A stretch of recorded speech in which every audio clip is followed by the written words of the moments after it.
It hurt. Down there too, the virgin giant mail order bride cried. The rancher pulled it back and froze. It hurt. Down there too, Magnolia Thornhill sobbed into the darkness, her virgin body trembling beneath her new husband on their wedding night. And when Cord, Brennan felt the excessive warmth spreading between them and saw her face contorted in agony that went beyond normal first-time discomfort. He pulled back and froze. The lamplight flickered across her tear-streaked face, and Cord's hands were shaking as he reached for the cloth on the nightstand. His heart was hammering so hard he could hear it in his ears. This wasn't right. This wasn't normal. In 3 years of marriage to Sarah, he'd learned a woman's body well enough to know that first times could be uncomfortable, awkward even, but not like this. Not with this much blood soaking into the sheets beneath them. Not with Maggie's face gone pale as milk, her lips trembling, her whole body rigid with pain that seemed to radiate from deep inside her. "I'm sorry," she whispered, and those 2 words broke something in his chest. "I'm sorry, Cord, I can bear it. Please just finish. I know this is how it's supposed to be." "Stop!" His voice came out rougher than he intended. He pressed the cloth gently against her, and she flinched, biting back a cry. "Maggie, where exactly does it hurt?" Her honey-brown eyes were swimming with humiliation. "Everywhere. Down there, yes, but my hips feel like they're being torn apart. My back is aching so deep I can barely breathe. But the doctor in Kansas said I was built different because of my height, that everything would just be harder for me, that I'd have to endure more than other women."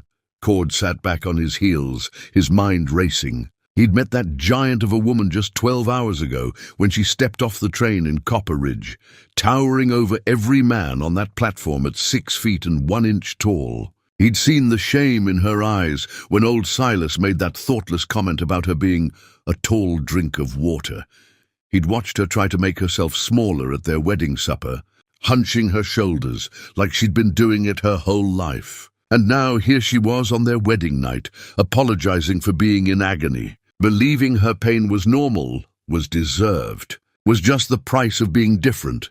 But Cord Brennan had buried a wife 3 years ago. He'd held Sarah's hand while she screamed through labor that went on for 2 days before the baby came too early and too still, and she bled out in his arms an hour later. He knew what women's pain looked like. He knew what normal looked like. And this wasn't it.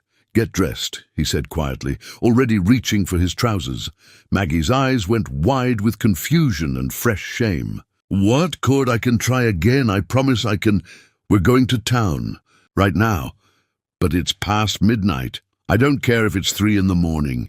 He pulled his shirt over his head, then gently helped her sit up, wincing at the way she gasped and pressed a hand to her lower abdomen. "Maggie, listen to me. Something is wrong. I don't know what, but this isn't normal pain. This isn't just being built different. We're going to see Doc Harrison." "No." Her voice cracked. "Please, Cord, I'm already humiliated enough. I don't want the whole town knowing that on my wedding night, my own husband had to take me to the doctor because I'm too broken to even—" "You're not broken." He cupped her face in his calloused hands, forcing her to meet his eyes. "Do you hear me, Magnolia? You are not broken, but something is hurting you. And I'll be damned if I let you suffer through it just because some quack doctor told you it was normal." She stared at him, and he saw something flicker in her expression, something that looked almost like hope. Buried under years of being told she was wrong, was too much, was freakish. What if he can't help? What if this is just how I am? Then we'll figure it out together. He pressed a gentle kiss to her forehead. "But we have to know the truth first. Can you stand?" The ride to Copper Ridge was the longest 2 hours of Cord's life. Every rut in the road made Maggie whimper, despite her efforts to stay quiet. He pushed the horses harder than he should have, his jaw clenched so tight it ached. She sat beside him, wrapped in a quilt, her face turned away, and he knew she was crying silently. He wanted to say something comforting, something reassuring, but the words stuck in his throat. What if the doctor confirmed her worst fears? What if she really was just built so different that intimacy would always be torture? But what if she wasn't? What if all those years of shame and pain could have been prevented if just one doctor had actually listened to her? The lights of town appeared over the ridge, and Cord felt Maggie tense beside him. "Almost there," he murmured. "Hold on just a little longer." Doc Harrison's house sat at the edge of town, a tidy white building with a lamp still burning in the window. The old doctor was known for keeping late hours, thank God. Cord barely had the wagon stopped before he was jumping down and coming around to help Maggie. She moved so slowly, so carefully, like every shift of her body sent fresh waves of pain through her.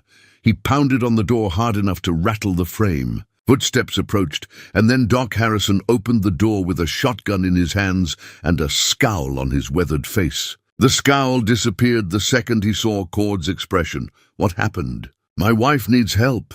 Cord's voice was steady, but his hands were shaking as he supported Maggie up the steps. "Something's wrong. Something's been wrong for a long time, and nobody bothered to figure out what." Doc Harrison's sharp eyes swept over Maggie's pale face. The way she was hunched and trembling, the blood cord could now see staining her skirt despite the quilt. His expression hardened. "Martha," he called over his shoulder. "I need you." A woman's voice answered from deeper in the house, and then Martha Harrison appeared, already tying back her grey hair. She took one look at Maggie and immediately put a gentle arm around her. "Come with me, dear. Let's get you somewhere more comfortable." "I should stay with her," Cord started, but Doc Harrison shook his head. "You wait here. My wife will help her undress and prepare for examination. This is women's business right now." Cord wanted to argue, but Maggie glanced back at him and nodded slightly, giving him permission to let her go. He watched Martha lead her behind a curtain into the examination room, and then he was alone with Doc Harrison in the waiting area, his heart still pounding, his hands still shaking. "How long have you two been married?" Doc asked, his tone carefully neutral. 12 hours. "She's a mail-order bride. Tonight was our wedding night." Doc Harrison's eyebrows rose. "And you brought her here instead of just pushing through?" Cord's hands clenched into fists. "I'm not an animal. When a woman is in that much pain, you stop. You figure out why." He met the old doctor's eyes. "Something's wrong with her. Really wrong. She said her doctor back in Kansas told her everything was just different because she's tall, but I've never seen pain like that from what should be normal." Behind the curtain he could hear Martha's gentle voice asking questions and Maggie's quiet, shame-filled answers. Minutes stretched like hours. Cord paced the small room, his boots wearing a path in the floorboards. What was taking so long? Was it worse than he thought? Was she? The curtain moved, and Doc Harrison disappeared behind it. More murmured conversation, then silence that seemed to last forever. When Doc Harrison finally emerged, his expression was grim. "Mr. Brennan, you need to come in here. Your wife needs to hear this, and she needs you with her." Cord's blood ran cold, but he followed the doctor behind the curtain. Maggie was lying on the examination table, still covered by a sheet, Martha holding her hand. Her face was blotchy from crying, her eyes red-rimmed and exhausted. When she saw Cord, fresh tears spilled down her cheeks. "I'm sorry," she whispered. "I'm so sorry. Stop apologizing." Doc Harrison's voice was sharp enough to cut through her spiral. "Mrs. Brennan, what I'm about to tell you is going to be difficult to hear, but I need you to listen carefully." He pulled up a stool and sat down, his weathered hands folded in front of him. "You have a medical condition called endometriosis. Do you know what that means?" Maggie shook her head mutely.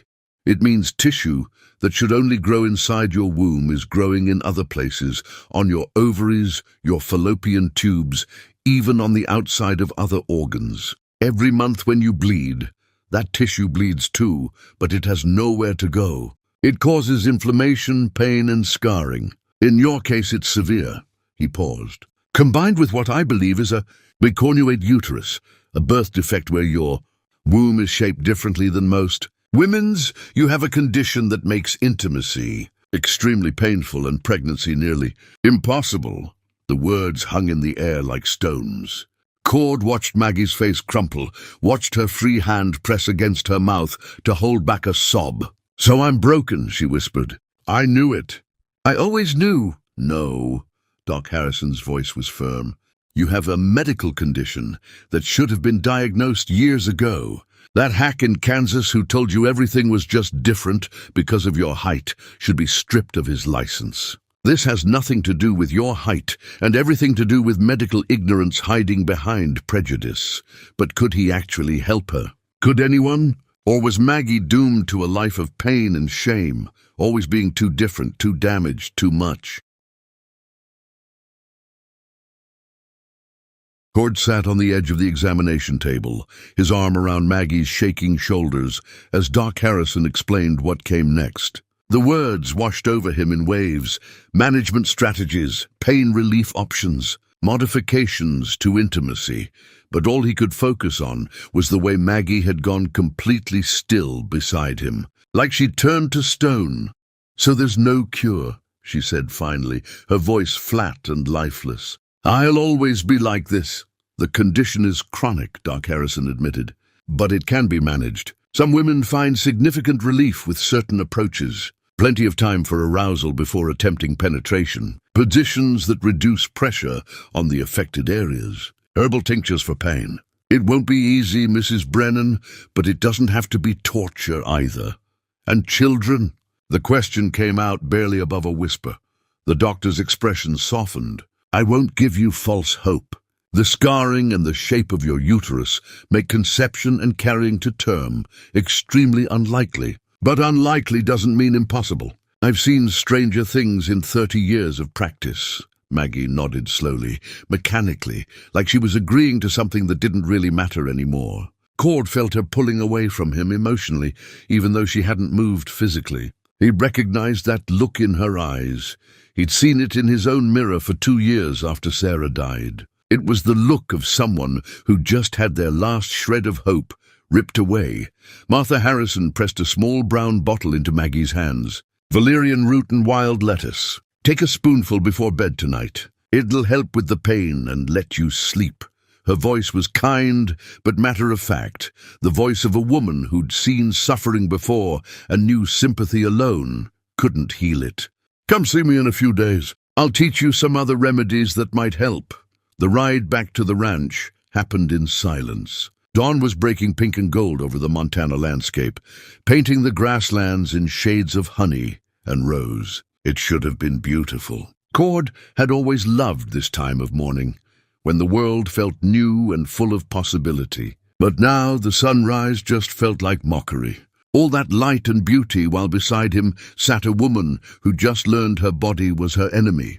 He tried several times to say something, anything, but every sentence he formed in his head sounded wrong. What could he possibly say that wouldn't sound like empty platitudes? That it would be okay? It wouldn't. That he didn't mind. That made it sound like she needed his permission to exist. That he still wanted her? After what she'd just been through, the last thing she probably wanted was to feel desired. So he stayed quiet and drove the horses home, and Maggie stared out at the landscape with dead eyes, and the distance between them felt wider than the Montana sky. When they finally reached the ranch, Silas was already up and feeding the horses. The old ranch hand took one look at their faces and wisely kept his mouth shut, just nodded and went back to his work. Cord helped Maggie down from the wagon, and she moved like a woman 3 times her age, every step careful and painful.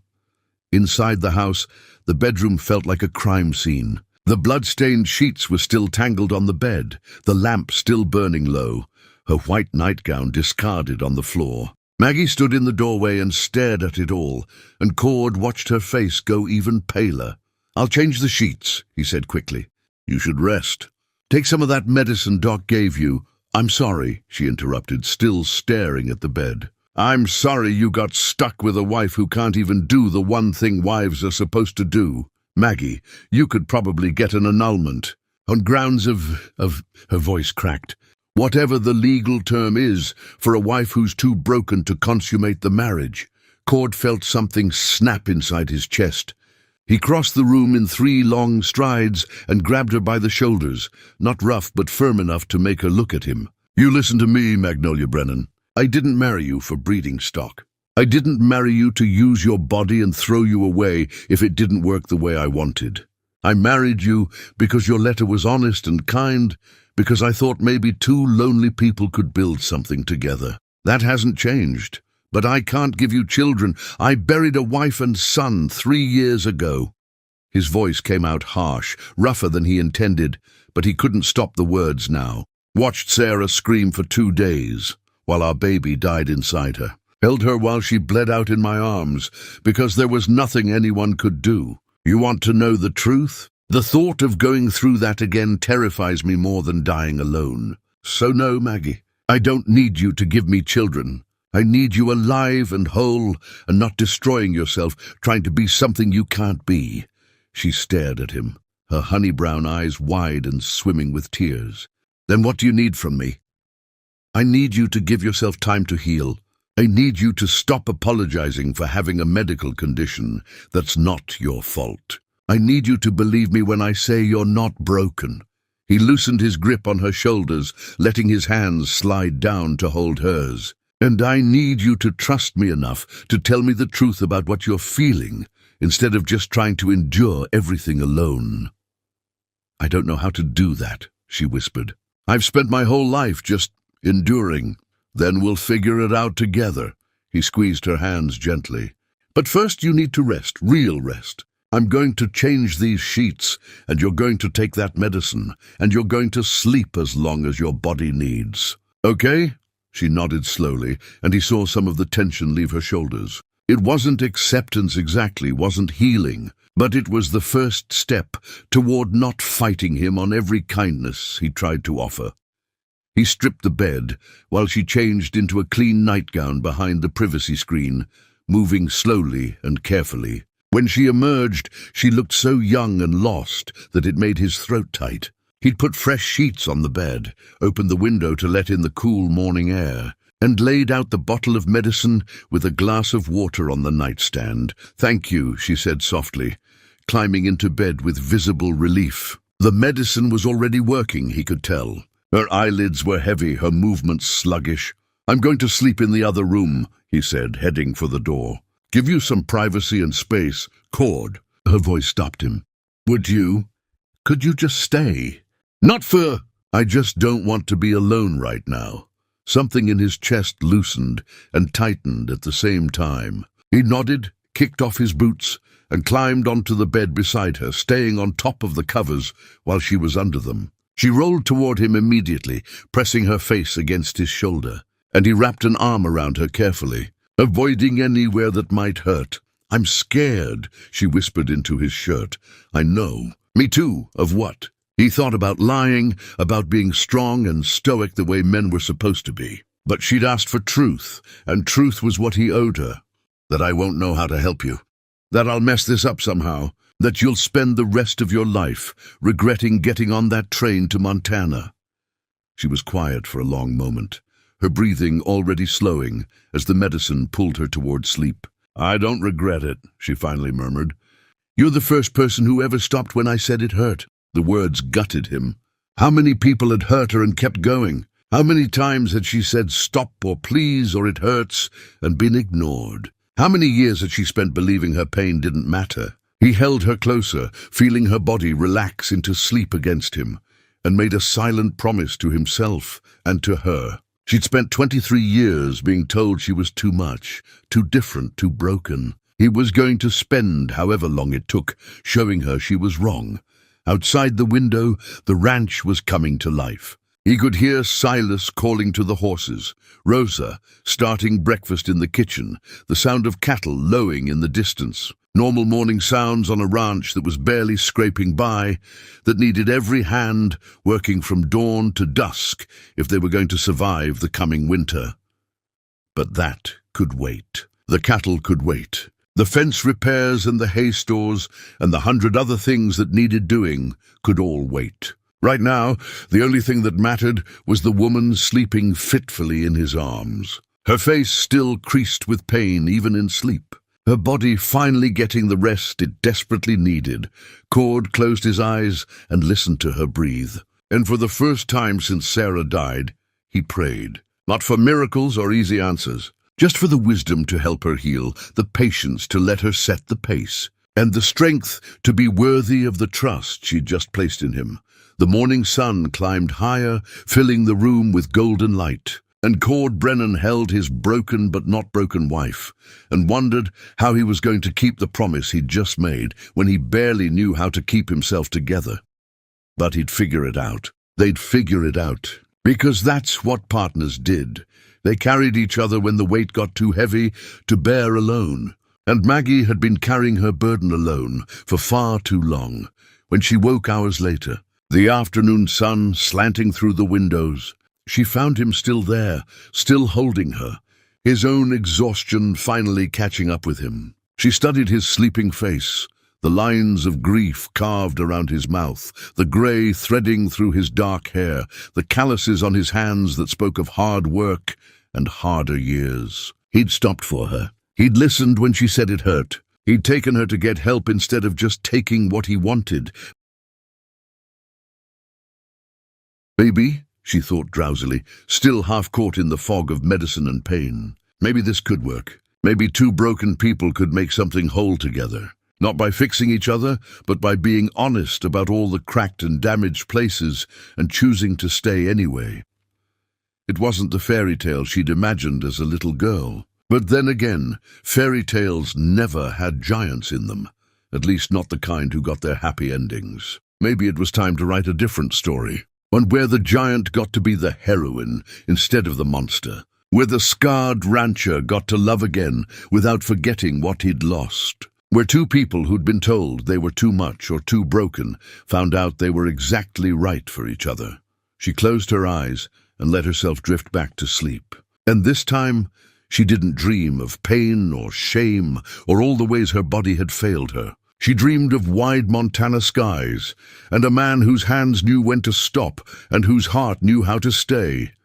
3 weeks passed like water finding its level, slow and steady and reshaping everything in its path. Cord moved his things to the small bedroom across the hall without being asked, giving Maggie space to heal both body and soul. He never pressured, never hinted, never made her feel like she owed him anything. Instead, they built something neither expected, a partnership that had nothing to do with the marriage bed and everything to do with survival. Maggie discovered she was good at ranching. Better than good. Her height and strength meant she could lift fence posts that would take 2 men, could wrestle a stubborn steer into submission with patience and firm hands, could work from sunup to sundown without flagging. Cord watched her gentle as spooked horse one afternoon, her voice low and soothing, her massive hands surprisingly delicate as they stroked the animal's neck. And something shifted in his chest. "You're a natural," he said when the horse finally calmed. She glanced at him, surprised. "I grew up on a farm. Animals don't care how tall you are." People should take lessons from animals then. The words hung between them, and he saw color rise in her cheeks. It wasn't the first compliment he'd paid her, but something about this one landed different. She smiled, small and uncertain, and went back to the horse. Evenings became their time. After supper, they'd sit in the parlor with the account books spread between them, and Cord discovered Maggie had a head for numbers that put his fumbling calculations to shame. She reorganized his entire ledger system in one night, found 3 billing errors he'd missed, and projected their winter expenses with frightening accuracy. "You should be my partner in this operation," he said one night, watching her work. "Not just my wife. My actual business partner." She looked up from the ledger, pencil frozen mid-calculation. "Is there a difference?" "There should be. I want your opinion on ranch decisions. I want your name on the property deed. I want—" He hesitated, then pushed forward. "I want you to know you have a place here that's yours by right, not just by marriage. If something happens to me, if you decide you can't stand me anymore, whatever, this ranch is as much yours as mine." Tears glittered in her eyes. "Why would you do that?" "Because you've earned it. Because it's right. Because—" He met her gaze across the lamplight. "Because I don't want you staying with me out of obligation or fear. I want you to stay because you choose to." That night she didn't go straight to her room. She lingered in the parlor doorway, her hand on the frame, her expression uncertain. "Cord, could we just sit together? For a while?" He made room on the settee, and she sat beside him, careful to keep a few inches between them. But after a moment, she leaned her head on his shoulder, and he felt the trembling breath she released. His arm came around her automatically, and they sat like that until the fire burned low, not talking, not doing anything except existing in the same space, without pain or pressure or expectation. It was the first time since their wedding night that she'd chosen to touch him, and Cord treated that trust like the precious thing it was. When she finally stood to go to bed, he caught her hand and pressed a gentle kiss to her knuckles. "Good night, Maggie." "Good night, Cord." She paused at the stairs, looking back. "Thank you." "For being patient. Take all the time you need. I'm not going anywhere." But patience was tested a week later when Duncan Flint cornered them outside the mercantile in town. The neighboring rancher was drunk and mean, his eyes raking over Maggie with undisguised contempt. "Heard you got yourself a freak show bride, Brennan." He sneered loud enough for half the street to hear. "What's the matter? Couldn't find a real woman to warm your bed?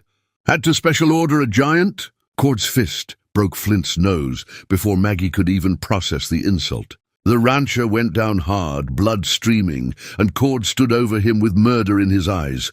"That's my wife you're insulting," he said, voice deadly quiet. "My partner, and any man who has a problem with her can take it up with me." The gathered crowd went silent. Maggie stood frozen, her face burning with familiar shame, but also something else. Something warm and fierce that felt almost like pride. No one had ever defended her like that. No one had ever made someone bleed for disrespecting her. Cord turned to her, his knuckles already swelling. "You ready to go home?"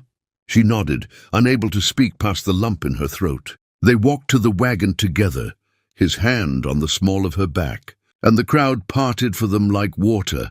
That night, Maggie came to his room. She stood in his doorway, wearing her nightgown, her honey-brown hair loose around her shoulders. And Cord sat up in bed so fast he nearly knocked over the lamp on his nightstand. "Maggie, what's wrong?" "Nothing's wrong." Her voice trembled but held steady. I just... After today, after what you did for me in town, I want to try again. Not because I have to. Because I want to." Cord's heart hammered against his ribs. "Are you sure? We don't have to rush, I'm sure." She stepped into the room, closing the door behind her. "But I need you to promise me something. If I say it hurts, you'll stop. Like you did before. Always," he said hoarsely. "Always, Maggie." What happened next was nothing like their wedding night. This time, Cord took hours. He kissed her until she stopped trembling, touched her until she gasped with something other than fear, learned every place that made her sigh and every angle that made her tense with pain. He listened when she said "not there," or "softer," or "wait." He adjusted when she needed him to, stopped when her breathing changed in the wrong way, praised her when she told him what she needed instead of just enduring. And when they finally came together, when her body accepted him with only the dull ache Doc Harrison had said might always be there, when she looked up at him with tears in her eyes and whispered, "It's okay, keep going," Cord felt something break open in his chest that had been locked tight since Sarah died. "Does it hurt?" he asked after, smoothing her hair back from her damp forehead. "Yes," she admitted. "But it was also good, really good." His answering smile was the first truly unguarded expression she'd seen from him. "We'll keep practicing then, for purely medical reasons." Her laugh was startled and bright and beautiful. Of course, the months that followed brought changes neither could have predicted.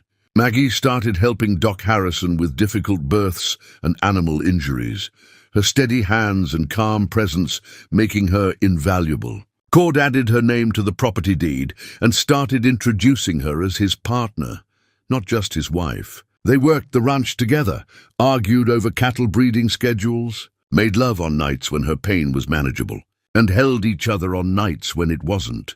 When spring came and brought news of a distant cousin's orphaned daughter who needed a home, they didn't hesitate. 8-year-old Emma arrived in May, small and watchful, and desperately in need of parents who understood what it meant to be different.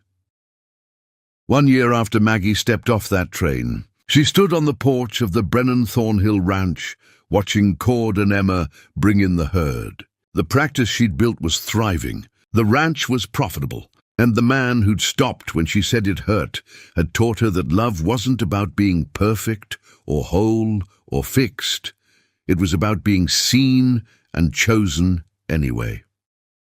That night, after Emma was asleep and the Montana stars blazed overhead, Cord pulled Maggie into his arms and kissed her like he'd done 1,000 times before. "I love you," she whispered against his mouth. "I love you too, my magnificent wife." And in that moment, Magnolia Thornhill Brennan, the girl who'd been called giant and freakish and broken, finally understood what it meant to be home. If this story touched your heart, subscribe and turn on the notification bell so you never miss stories like this. Tell us in the comments what time it is and where you're watching from. We love hearing from you around the world.